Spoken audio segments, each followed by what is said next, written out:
Zee 24 तास एक पाऊल पुढे। औरंगाबादमध्ये सध्या golf dirt track national bike चॅम्पियनशिपचा थरार सुरू आहे। या स्पर्धेमध्ये देशभरातून जवळपास 170 बायकर्सनी सहभाग नोंदवलाय।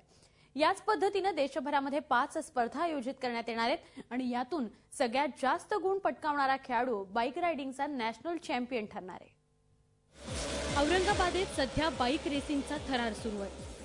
चिखलातून आणि उंच सखल भागातून वेगाने बाईक पळवणाऱ्या या बाईक स्वारांच्या अफलातून कसरती पाहण्याची आयती संधी औरंगाबादकरांना सध्या मिळतेय। या स्पर्धेत जिंकणाऱ्या खेळाडूंना 20 गुण मिळतात। या प्रकारे 5 शर्यतीत जिंकणारा माणूस हा भारताचा बाईक रायडिंग चॅम्पियन ठरतो। या स्पर्धेतील प्रत्येक बाईकचा स्पीड ताशी 100 किलोमीटरच्या आसपास असतो। त्यामुळे गाडी चालवणारा आणि पाहणारा दोघांनाही एक थरारक अनुभव येतो। राइडर के पास हेलमेट, ग्लव्स, पूरे ग्लव्स, जूते वगैरह होने चाहिए। प्लस गाड़ी की भी चेकिंग होती है और इनके सेफ्टी के लिए हमने यहाँ डॉक्टर्स, मेडिकल भी रखे हुए हैं। या रेसमधील वळणं सर्वात धोकादायक असतात। ती वळणं चिखलातून पार करत रेसमध्ये जिंकणं इतकंच या रायडर्सचं स्वप्न असतं। मात्र आपल्या या स्टंट्सची सामान्यांनी कॉपी करू नये असा सल्लाही हे रायडर्स नागरिकांना देत आहेत।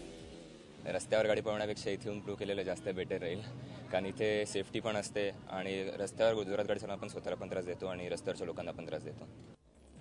औरंगाबादकरांचा जर असाच प्रतिसाद मिळत राहिला तर भविष्यातही मोठ्या प्रमाणात स्पर्धा आयोजित करण्यात येतील असं आयोजकांनी म्हटलंय।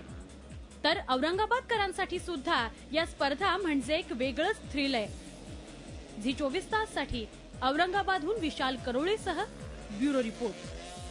झी 24 तास एक पाऊल पुढे।